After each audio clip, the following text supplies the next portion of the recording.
The history of warfare is often dominated by giants. We imagine our great commanders as physical titans, men of iron constitution like Charlemagne or the Duke of Wellington, figures who seem carved from the same granite as their monuments. But the greatest naval commander in British history, perhaps the greatest in human history, was none of these things. If you were to stand on the quarterdeck of the HMS Victory in the autumn of 1805, looking for the god of war who held the fate of Europe in his hands, you might have missed him entirely. Horatio Nelson was a physical wreck. He stood barely 5 feet 6 inches tall. He was perpetually seasick, a condition that plagued him from his first days as a midshipman to his final hours as a vice admiral. By the height of his power, his body was a map of his violent life. His right eye was blinded, clouded over from debris at the siege of Calvi. His right sleeve was pinned empty to his coat, the arm having been sawed off in a dark tent at Tenerife. He suffered from malaria, recurring fevers, and what we would today likely diagnose as chronic depression. He was vain, melodramatic, and desperate for affection.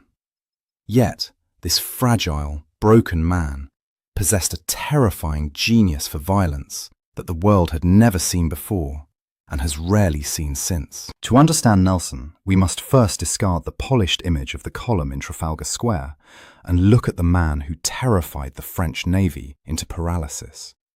His genius lay in a simple, brutal paradox. While the naval doctrine of the 18th century was built on order, geometry, and self-preservation, Nelson's philosophy was built on chaos and annihilation. He did not want to defeat the enemy, he wanted to erase them. This drive did not come from a position of strength, but from a lifetime of overcoming weakness. Born in 1758 in a Norfolk parsonage, Nelson was one of 11 children. His mother died when he was 9, a loss that biographers often cite as the root of his lifelong aching need for external validation and love. He was not pushed into the Navy by a stern father, he begged to go. At 12 years old, he joined his uncle's ship, the Raisonnable. It was a harsh entry. The Royal Navy of the 1770s was a wooden world of strict hierarchy, brutal discipline, and unrelenting physical labor. For a slight, sickly boy, it should have been a death sentence. Instead, it became his crucible. Nelson's early career was defined not by battles, but by survival. He was sent to the East Indies, where the heat and disease broke stronger men. He contracted malaria, which left him partially paralyzed for a time and permanently weakened his constitution. He spent time in the Arctic, nearly getting killed by a polar bear in a foolish attempt to get a skin for his father. These years were not glorious. They were a grind of navigation, seamanship, and endurance. But they taught him something that the aristocratic admirals of the fleet often forgot: the reality of the ship as a living organism. He learned every rope, every current, and every limitation of the wooden vessels he sailed. Because he was physically unable to dominate men through force, he learned to dominate them through charisma and competence. He discovered that if he could not be the strongest man on the ship, he would be the most professionally capable. This obsession with seamanship became the foundation of his tactical brilliance. He knew exactly what a ship could do, how close it could sail to a shoal, and how fast it could turn. This technical mastery allowed him to take risks that appeared suicidal to others, but were calculated certainties to him. By the time the French Revolutionary Wars broke out in the 1790s, Nelson was a captain who had already stared death in the face a dozen times. Not from grape shot, but from yellow fever and mosquitoes. He had developed a fatalistic view of his own life. He believed he was destined for something great or a quick end, and he seemed indifferent to which one it was. This fatalism was his superpower. In an era where admirals were court-martialed for losing ships, Nelson operated with a total disregard for safety. He realized that the greatest risk in war was not action, but inaction. As he rose to command, the British Empire was facing an existential threat. Revolutionary France was overturning the old order of Europe. They possessed a fervor and a mass mobilization that the conservative monarchies could not match on land. But at sea, the equation was different. The sea required skill, not just fervour. It required a commander who could harness the technical superiority of the Royal Navy and unleash it with the revolutionary energy of the French themselves. England needed a man who was willing to break the rules.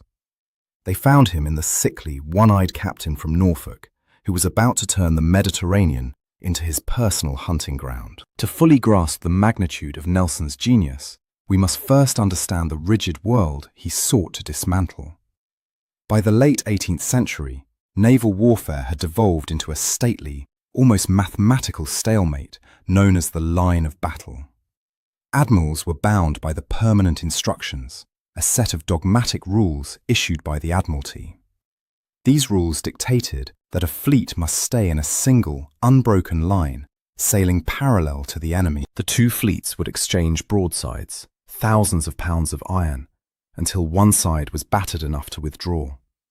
It was safe, it was controllable, and it was deeply ineffective. Battles were indecisive, ships were rarely captured, and enemy fleets were almost never destroyed.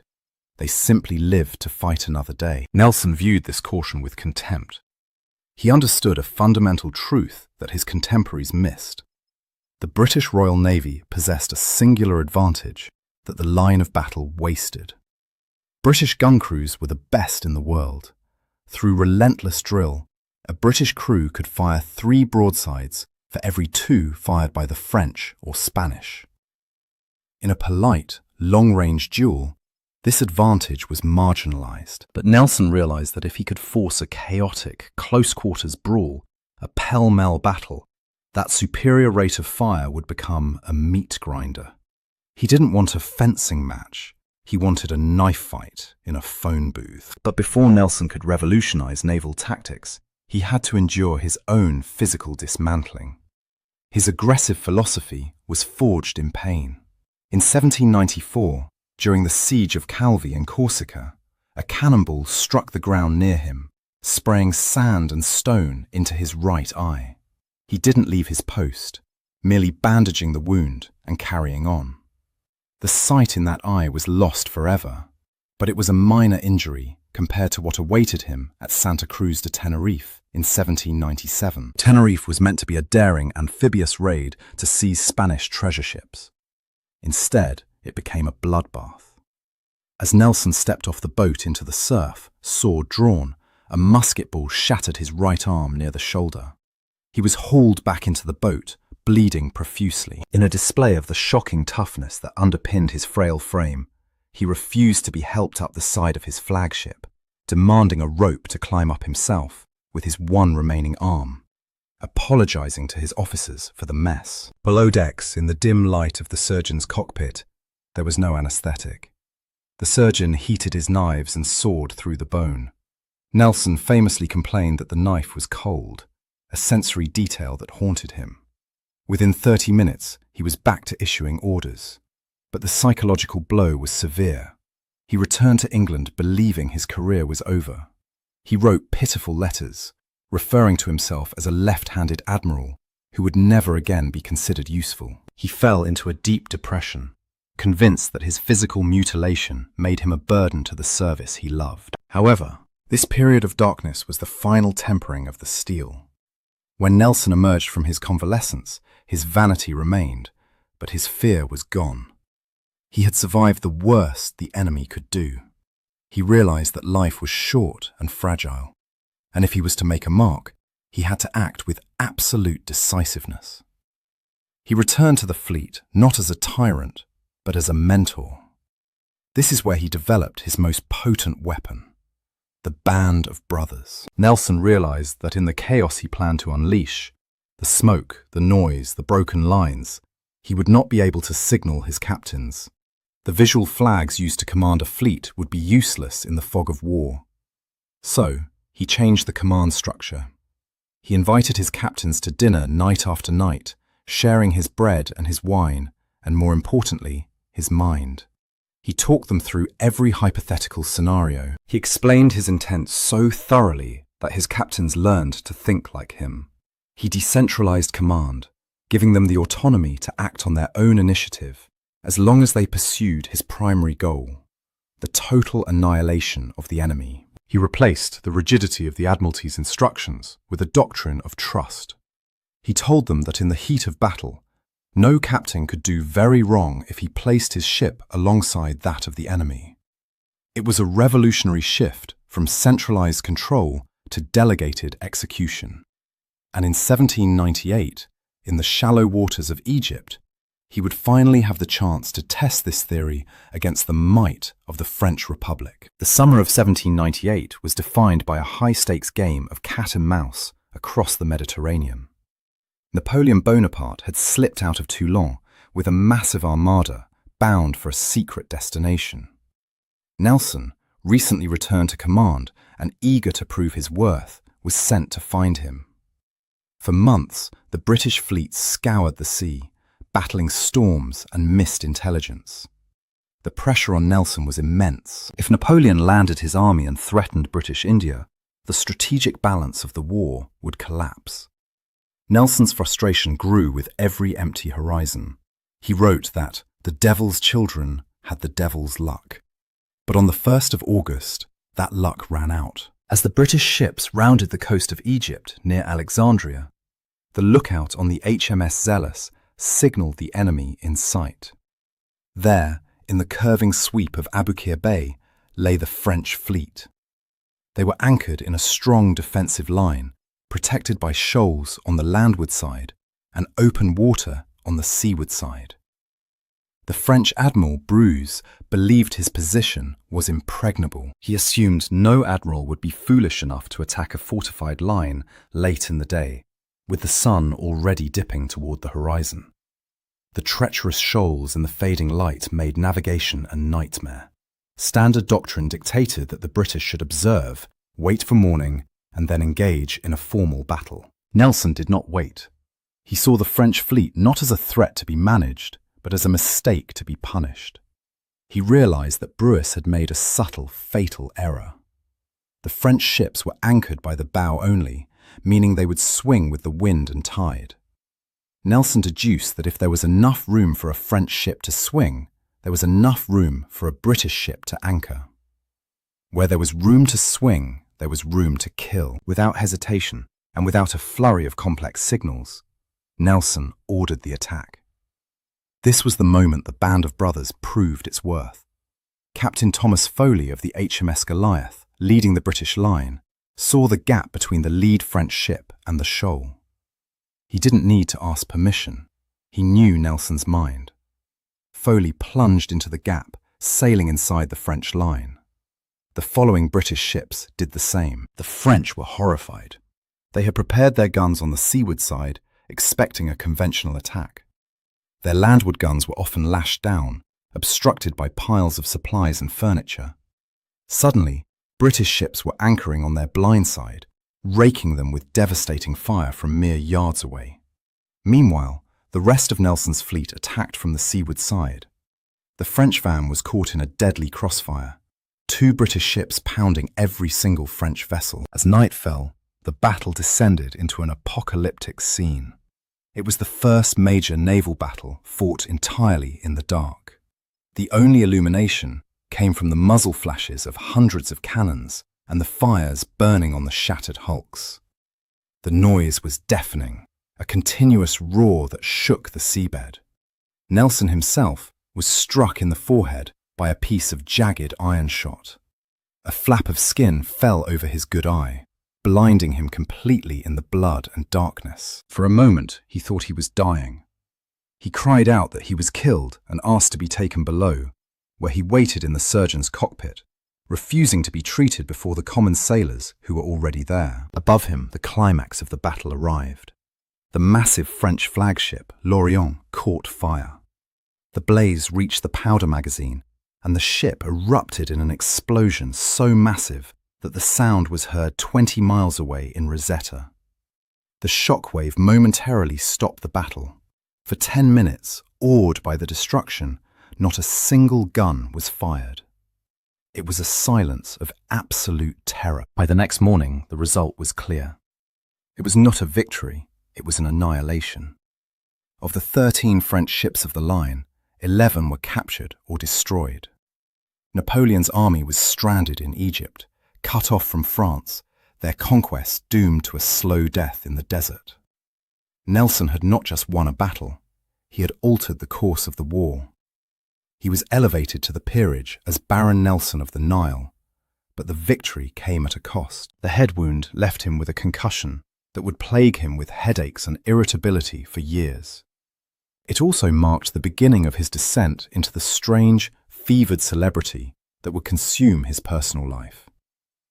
The hero of the Nile was now the most famous man in Europe, and he was about to meet the woman who would become his undoing. Victory at the Nile brought Nelson glory, but it also brought him to Naples, a city that would become the stage for the darkest chapter of his life.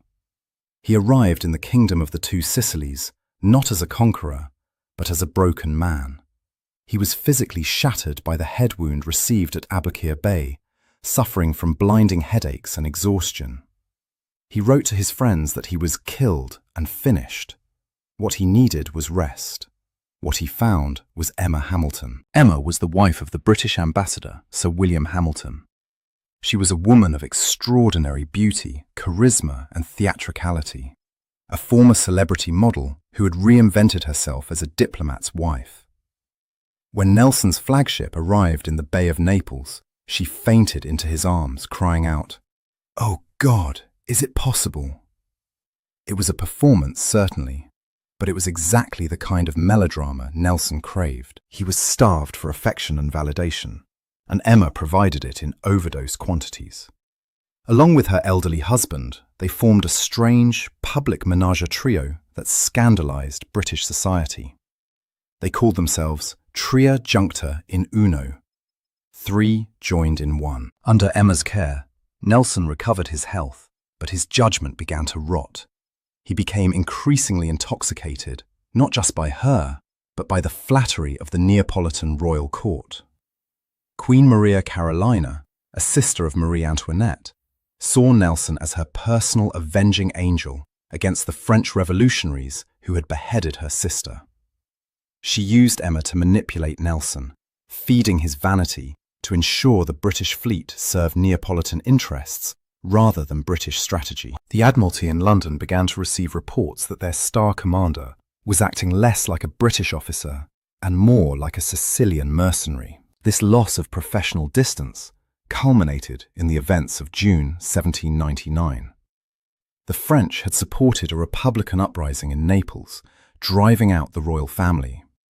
When the tide turned and the Royalists, supported by Nelson's fleet, retook the city, a group of Republican rebels held out in the forts. They negotiated a surrender with the Royalist commander on the ground, Cardinal Ruffo. The treaty guaranteed the rebels their lives and safe passage to France. It was a signed, legal document of war. When Nelson arrived in the harbour, he unilaterally annulled the treaty. In a display of cold, legalistic fury that shocked even his own officers, he declared that rebels and traitors had no rights. He blocked the transport ships that were meant to take the surrendered men to safety. He turned the British fleet into a prison guard force, handing the rebels over to the vengeful royalist mobs. The most damning incident involved Prince Caracciolo, the Admiral of the Neapolitan Republican Navy. Caracciolo had once been a brother-in-arms to Nelson, fighting alongside him in previous campaigns. When Caracciolo was captured, he was brought aboard Nelson's flagship, the Foudroyant, in chains. He was exhausted, unshaven, and pleading for a trial by British officers, trusting in their sense of fair play. Instead, Nelson ordered a hasty court-martial composed of Neapolitan royalist officers held on a British ship under his shadow. The trial lasted 2 hours. Caracciolo was sentenced to death. He asked for only one mercy, to be shot like a soldier rather than hanged like a criminal. Nelson denied the request. At 5 p.m. that same day, the Italian admiral was hanged from the yardarm of his own flagship, his body left dangling until sunset as a grim warning. Nelson famously watched the execution without emotion. It was an act of calculated brutality that stained his honor. Even the Admiralty was appalled. Lord Keith, his superior, dryly remarked that Nelson had become deluded by a woman and a court. The Neapolitan affair showed the dangerous flip side of the Nelson touch. The same reckless independence that allowed him to ignore orders and win battles also led him to ignore laws and commit atrocities.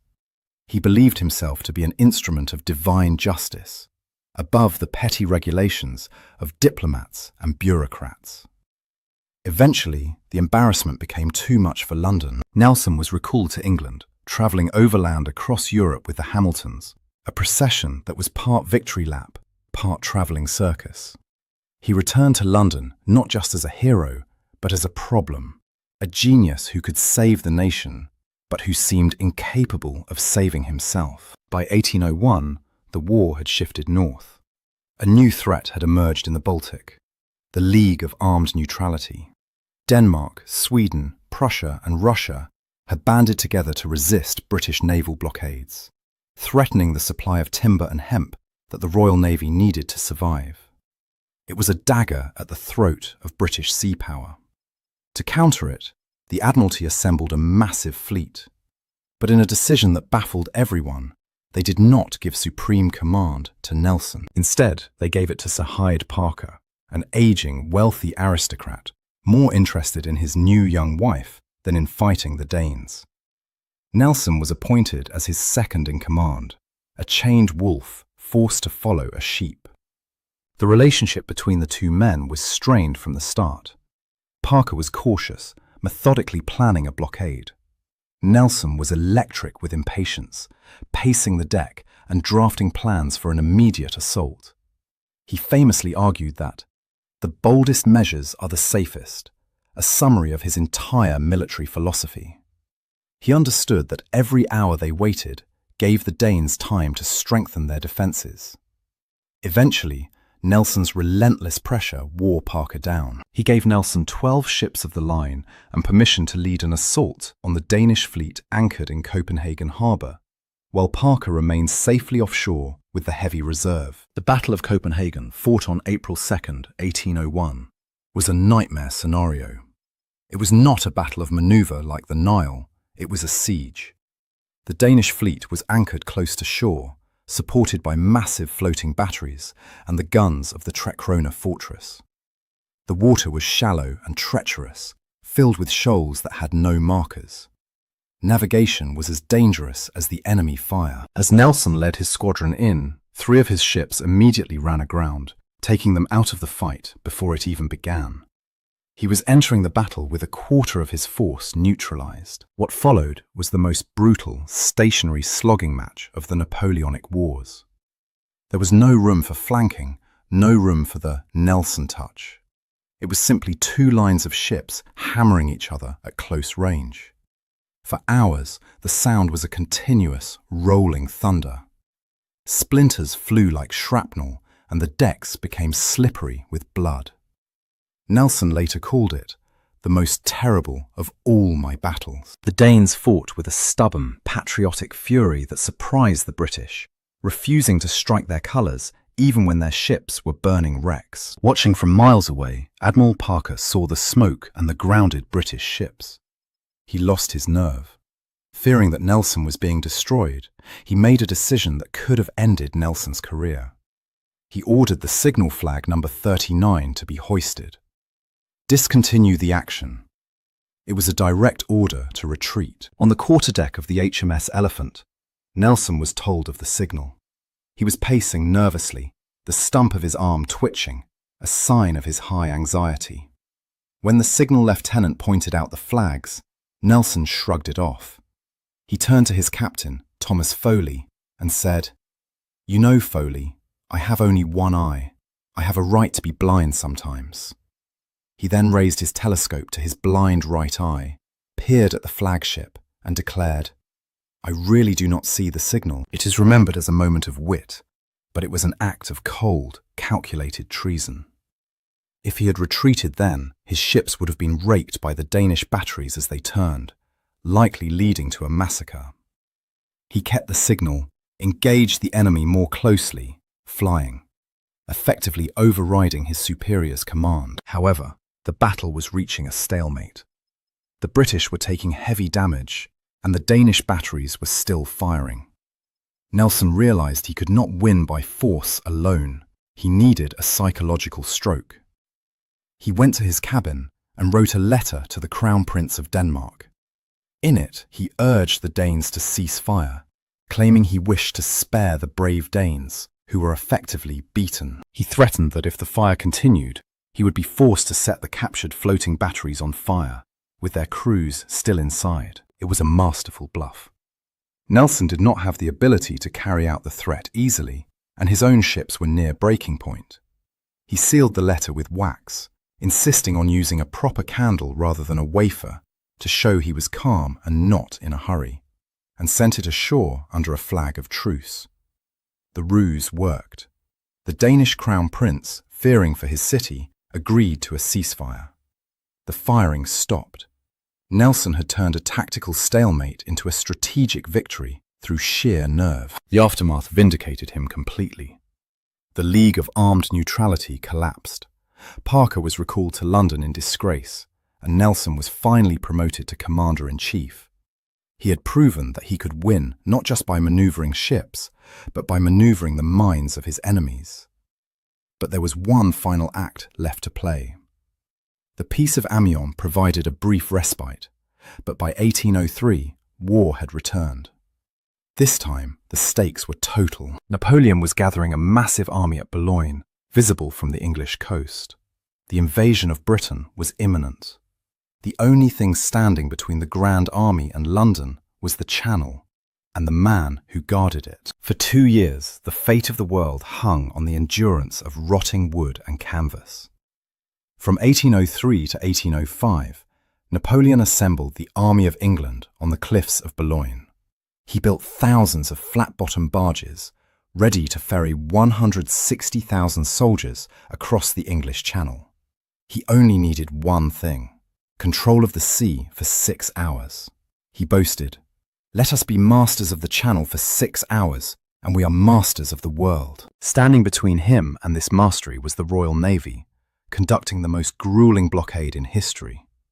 And at the center of that blockade, watching the French fleet in Toulon like a hawk, was Nelson. This period was the ultimate test of Nelson's character. It was not a time of glorious battle, but of crushing monotony.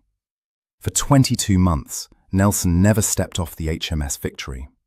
He paced the quarterdeck day after day, scanning the horizon, his body wasting away from stress and seasickness. He wrote that his heart was broken by the anxiety. He was guarding against a breakout by the French Admiral Pierre-Charles Villeneuve, a man who was terrified of Nelson, but pressured by Napoleon to act.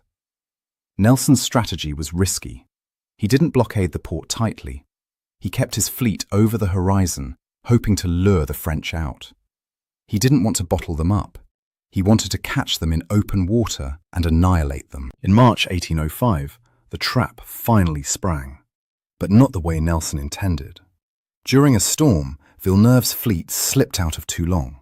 When the weather cleared, the harbour was empty. Nelson was horrified. He had lost the French fleet. What followed was a high-stakes transatlantic chase that spanned thousands of miles.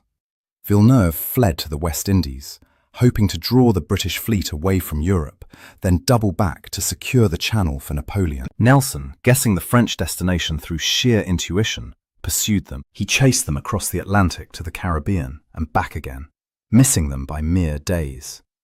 It was a logistical miracle that his ships, battered by 2 years at sea, could make the voyage at all. But the psychological pressure on Villeneuve was too great. Knowing Nelson was hunting him, the French admiral lost his nerve. Instead of heading for the Channel to support the invasion, he ran for the safety of the Spanish port of Cadiz. Napoleon's invasion plan collapsed. He broke camp at Boulogne and marched his armies east to fight Austria and Russia instead. Britain was safe from invasion, but the French fleet remained intact. Nelson returned to England for a brief respite, his final days on solid ground. The public adoration was hysterical. Crowds followed him in the streets, trying to touch his coat. But he could not rest. He told his friends that he had to go back and finish the job. In September 1805, he boarded the HMS Victory for the last time. As he left Portsmouth, he waved his hat to the cheering crowds, a gesture of finality. He joined the British fleet off Cadiz, where 33 French and Spanish ships were holed up. He had 27 ships. The numbers were against him, but he had something better, a plan that would revolutionize warfare. On the morning of October 21st, 1805, the enemy fleet came out. Nelson retired to his cabin to write a prayer and a codicil to his will. He then emerged on deck to orchestrate his masterpiece. He gathered his captains and explained the Nelson touch. He would not form a line. He would not trade broadsides. He arranged his fleet into 2 parallel columns, like 2 arrows aimed at the heart of the enemy. They would sail perpendicular into the French line, cutting it into thirds. It was a maneuver of extreme risk. For the final mile of the approach, the British ships would be sailing head-on into the enemy's broadsides, unable to fire back. They would be sitting ducks for 20 minutes or more. But Nelson calculated that the poor gunnery of the French and Spanish would save him.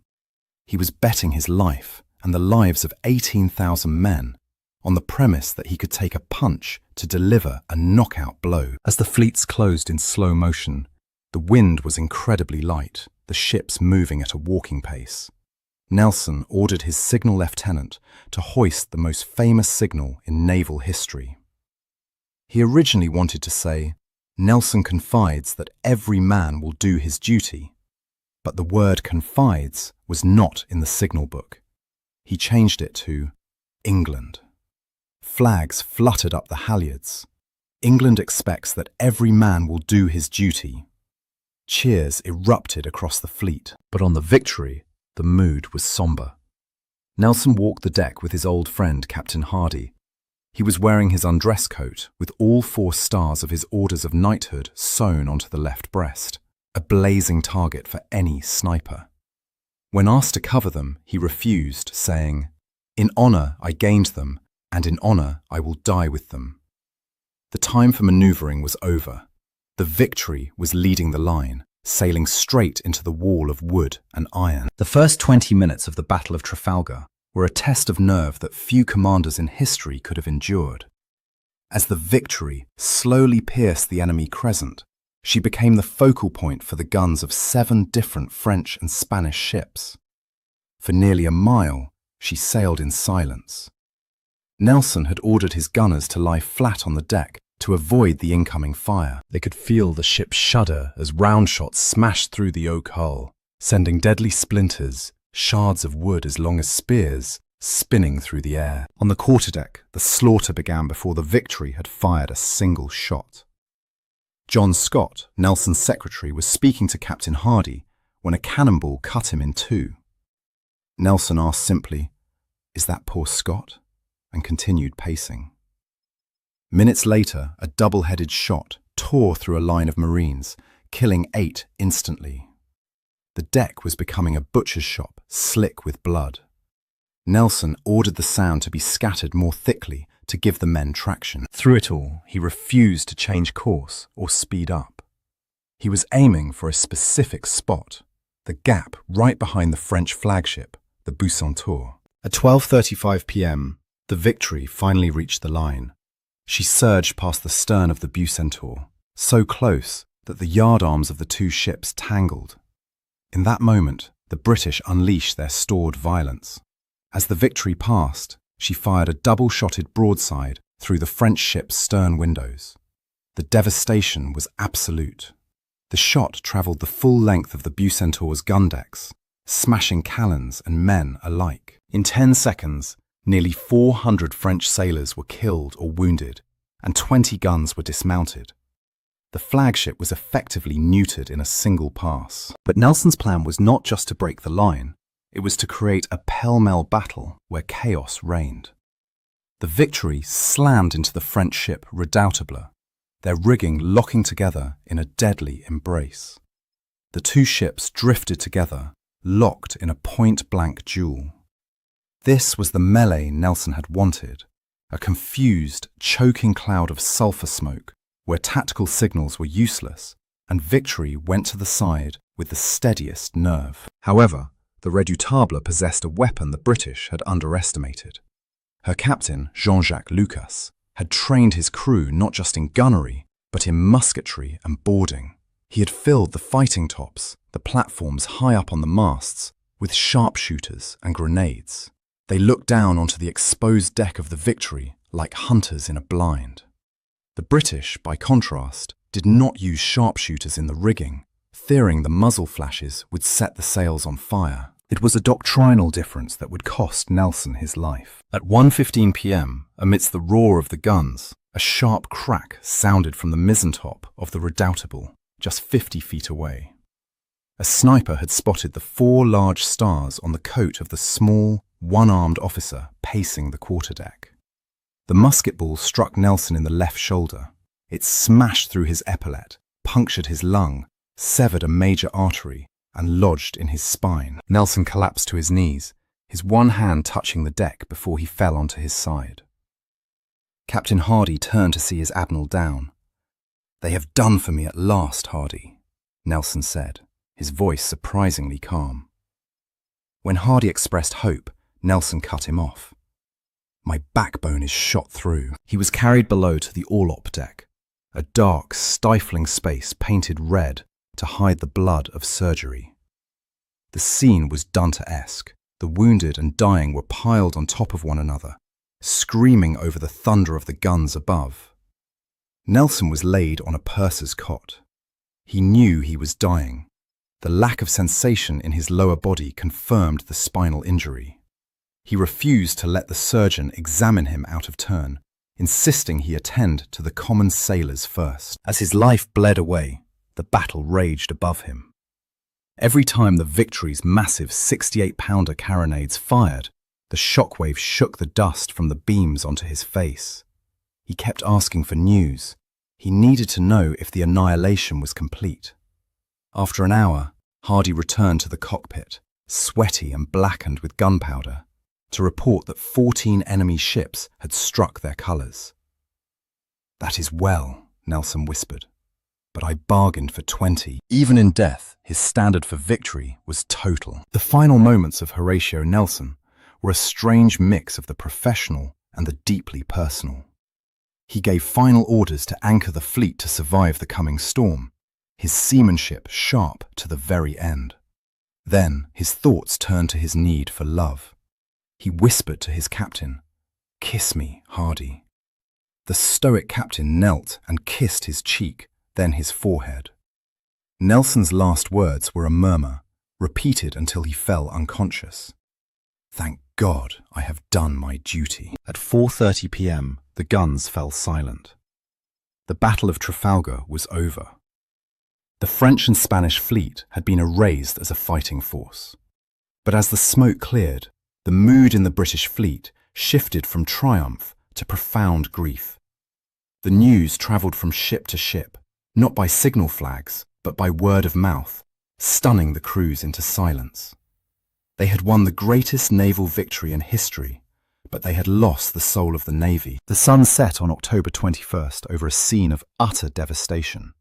The sea was heaving, the sky turning a bruised purple as the storm Nelson had predicted began to roll in. The British fleet, battered and towing the shattered hulks of their prizes, struggled to survive the gale. In the days that followed, many of the captured French and Spanish ships sank or were scuttled, their hulls too broken to make port. But the strategic reality was carved in stone.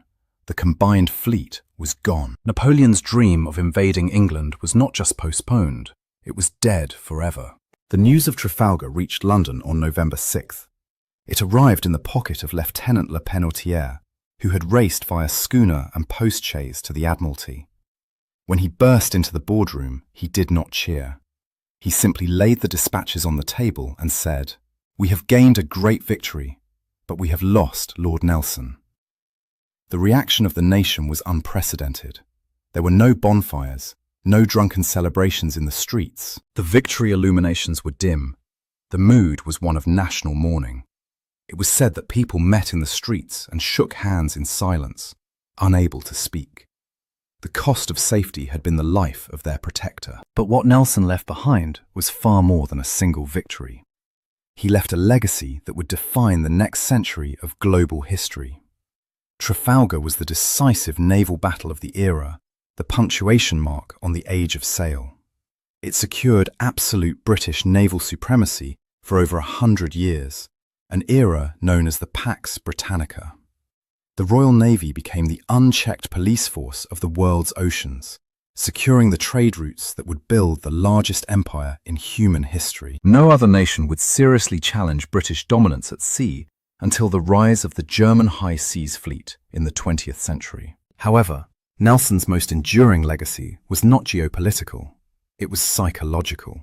He changed the soul of the Royal Navy. He replaced the rigid, rule-bound caution of the 18th century with a spirit of calculated aggression and decentralized command. The Nelson touch became the gold standard. For generations, British officers were raised on the legend of the man who turned a blind eye to retreat and sailed straight at the enemy. He proved that systems and signals are secondary to morale and intuition. He showed that a commander who loves his men, who trusts them with his mind and his life, can achieve the impossible. Yet, as we look back at Horatio Nelson, we must be careful not to polish him into a perfect marble saint. He was deeply, beautifully flawed. He was a man who abandoned his wife, who sanctioned the murder of prisoners in Naples, who was vain, petulant, and often insufferable. He was a physical wreck who spent half his life in bed. But perhaps it is these flaws that make his genius so compelling. He was not a god descended from Olympus.